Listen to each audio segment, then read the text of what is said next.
So truckers for Trump, not quite sure it went off the way it was supposed to go. So if you guys saw videos I put up on Sunday, I believe Sunday night, late Sunday, and early Monday morning about truckers for Trump, based off of a call to action, if you will, from a gentleman named Chicago Ray. He posted on Twitter, or X, formerly known as Twitter, and it got moved over to TikTok. And there was a video of this trucker who is a massive Trump supporter, who was, curse laden, curse filled. I mean, I drop F-bombs every once in a while, but broski went above and beyond with it.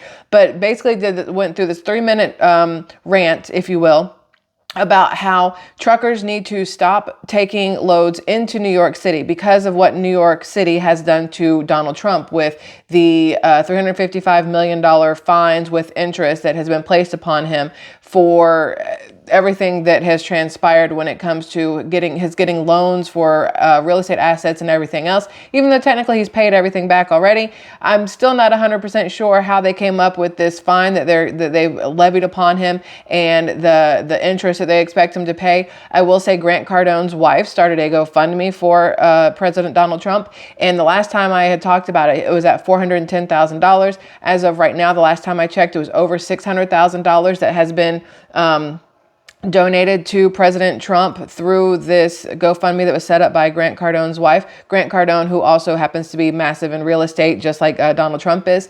And then you guys, I'm sure you saw about his sneakers that were going for $399 a pair. Those things looked actually really cool. But what's interesting to me is that there were a lot of people who, when I made my videos, it was a speculation. It was, this is what they're talking about. Is this something that would happen? What would happen to the people of New York City if this were to transpire? If the deliveries really did stop, if they said, screw it, we're not going in there, fend for yourselves, what would really happen?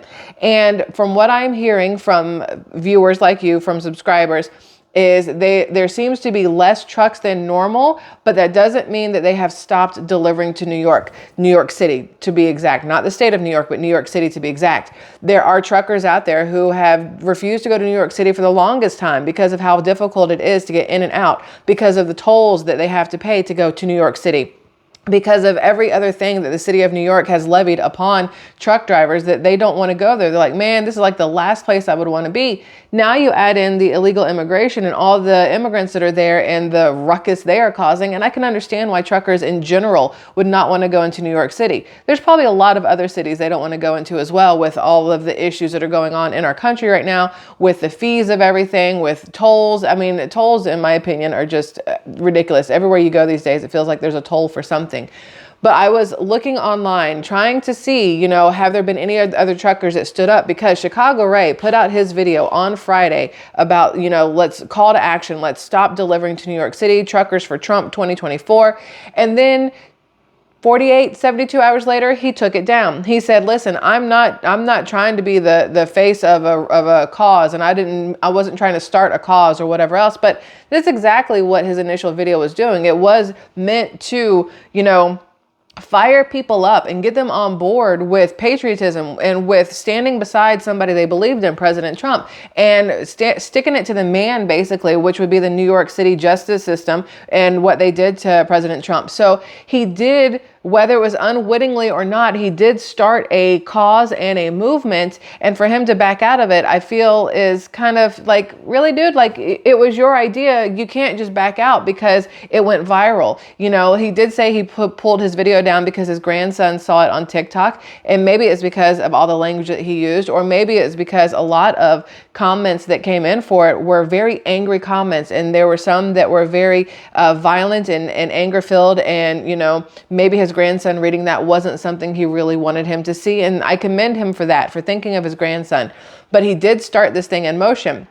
And now a lot of people are talking about it, and there are truckers who willingly, I'm sure, refused a delivery to New York City, and didn't get that pay, didn't get whatever else. I'm sure there are places in New York City that did not get something they were expecting to be delivered Monday, today, maybe tomorrow, who knows how long it'll go. But the fact of the matter is, it is something that was started, and I think that whether it was intentional or not, it was something that is a good way to stand up for not just President Trump, right? Obviously, but yourselves also, because, excuse me, I have hiccups. As a society, we have a tendency to talk, but where's the action a lot of times? And when there is action, of course, there's going to be repercussions and everything else. But if you're not willing to deal with the repercussions, then why talk, right? Like, what is it? If you stand for nothing, you'll fall for anything. I think that's how the phrase goes. I could be wrong on that. But for the people, the truckers especially, who feel like, you know, not delivering to New York City could make some sort of change, then do you, boo? Like, stick to your guns. Just because the main person who started the cause took it down and stopped it doesn't mean that the cause is over. So for those truckers that are still out there, you know, sticking to, I guess we'll call it their patriotic guns, if you will, good for you. I mean, everybody should have something they're willing to fight for. If not, you know, whatever. So to me, yes, people are like, all you're doing is talking. Y'all don't know what I do outside behind the scenes, like what I do when I go to city council meetings, when I do volunteer work, when I go to homeless shelters, when I go to the veterans place. Like, you guys get to see this part, but I do way more than just talk, because I don't believe in just talking. If you're going to talk the talk, you have to walk the walk. But you don't always have to put the walk out there, because I don't like doing things where it seems like it's being done for this. So the things that I do out of here to help people will never be on here, because that's just not how I roll, right? But when I was looking for things that were going on in New York City, I came across a video of New York City NYPD police officers in a migrant shelter, is what they called it, a migrant shelter. And I've looked it up on my phone, which is what I'm recording with, so I can't show it to you. And I think it's on TikTok, and if you Google it, I'm sure it'll come up. You know what? Let me see if I can find it. Hold on. All right, so I don't have the video, but this is what I was talking about. So there are NYPD officers inside. This is at the, where is this? This is at the Randall's Island Migrant Shelter. So police officers went in there to arrest a gentleman. We're going to go with gentleman because I don't know what this person has done. They went in there to arrest a gentleman, a man, an illegal immigrant, a migrant, however you want to phrase it. And while they were in there, the video shows this entire, it looks like a warehouse of illegal immigrants. And I saw a few women, but mostly men. I mean, look in the back there. Broski with the beanie on, where is he? And the tank top and the whatever. He looks like he's ready to fight somebody. You had like 5 or 6 police officers in there, and they were trying to arrest this one guy, and everybody in there is pulling out their phones and recording. Where are they getting these iPhones from? You're a freaking illegal immigrant. How are you getting iPhones? What if you're in a shelter? Why do you have the iPhone? They have better phones than half of the Americans I've seen. Like, that part to me is crazy. But they pull it out and they're recording this arrest being made, and they're yelling at these police officers, and then they start like getting onto the police officers, and it's like, why is this something we allow to happen? Why is this where we are? Why haven't we sent people back where they came from? Like, I understand that this is supposed to be the land of opportunity, and you're supposed to, according to the Statue of Liberty, send me your huddled masses, blah, blah, blah. I don't remember all the words. I'm not even gonna pretend like I do. But why do we have to take every single person crossing the border? Why is this administration not stopping this a little bit more? Why are we busing them to places and then letting them basically wreak havoc on the cities and the citizens and the police officers that are trying to do their jobs, the citizens who are trying to live their lives? You have people, there's been numerous stories about illegal immigrants in these places, in these shelters, if you will, who are refusing the food because it's not up to their liking, or they're taking it and throwing it away, but then going out and buying their own food. If you have that money, why are you in a shelter? Go somewhere else. Like, you're taking up resources from the city that could be used for something else, whether it's a blue state, a red state, or whatever else. Resources in a lot of places are going to helping people that do not pay taxes, that do not have green cards, that are not legal citizens, are not whatever else. And it's taking a massive toll, not just on those cities, but on the entire country. Like, honestly. So this says here, startling video shows a group of NYPD cops being attacked by migrants at a shelter on Randall's Island, which is what I saw just about an hour ago. Migrants surrounded about 5 uniformed officers and threw bottles and debris at them as the cops tried to apprehend a disorderly man inside the shelter. This happened last Thursday. I just saw the video today, though. At one point, someone hurls a backpack, striking a cop in her head with it. A few moments later, a shelter resident with crutches tries to poke an officer. Like, it was absolute chaos inside there. And I don't think they have the video on here. It says the cops were called to the shelter around 11 a.m. when a man began arguing with security guards and was acting in a disorderly fashion. The man wearing a white t-shirt was not a shelter resident. So why was he in there? Number one. In the video, the man sits on the floor while he's surrounded by officers and struggles with cops who are trying to handcuff him and flaming witnesses watching the arrest. Okay. I don't know if this is going to get my video flagged or not, but okay. Okay, so here's what's going on. You guys can see the police officers there. They are trying to arrest the person. You can see these migrants that are just yelling, like going crazy inside there because they're trying to arrest this person. And then you see the phones come out and they start recording them. Then there's a backpack that's thrown. You see the police officers trying to keep some sort of orderly conduct there, and it's not working. You got the two on the ground trying to arrest the guy. The female officer that's standing there with the yellow taser on her side, she's the one, I believe, who gets hit with the backpack. Then the person with crutches comes up and like hits somebody. That guy in red that walked up, I thought he was like walking up to like jump into the melee and do something. You can see the person in gray right there at the edge. He's the one with the crutches, I do believe. Yeah. So then he's going up there trying to poke at officers. You have the gentleman in blue who works there trying to defuse the situation.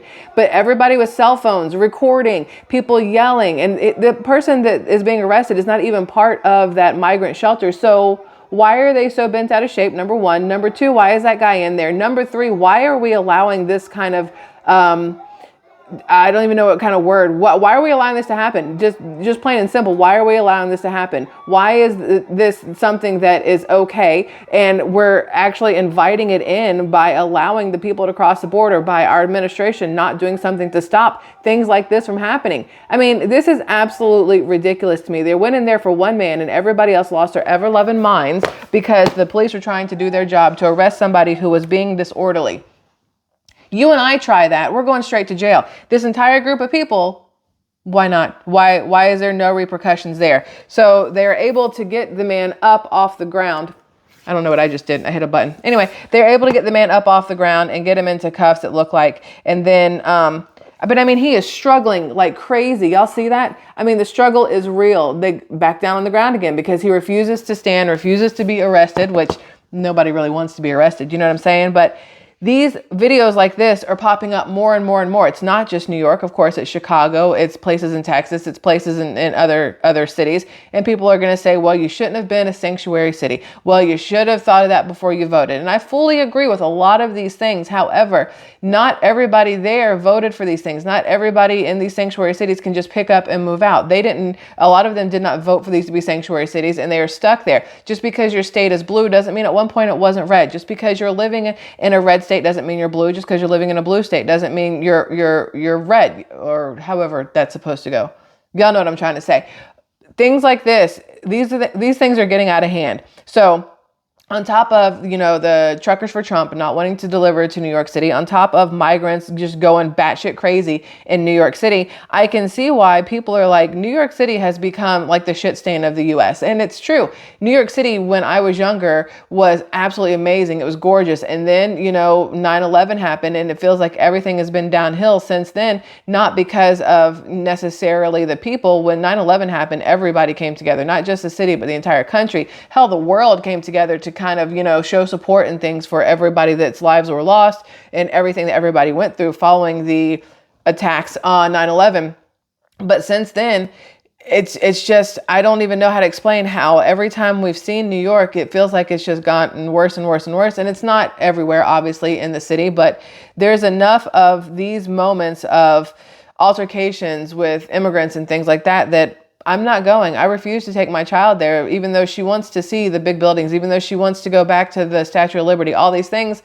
I refuse because I don't want her to be caught up in these kind of things. So I just wanted to bring this to you guys. I told you I'd give you an update on what was going on with the truckers for Trump, and that's where we're at right now. So if you guys happen to know anything, if you are a trucker, if you do live in New York City, if you have a business that has been affected by truckers for Trump, I would love your comments below at the end of this video. If not, it's okay. No harm, no foul. Thank you for letting me bring this to you and have this conversation with you. I appreciate that. And I love you all, Squirrel Tribe, and I'll see you on the next one. Bye.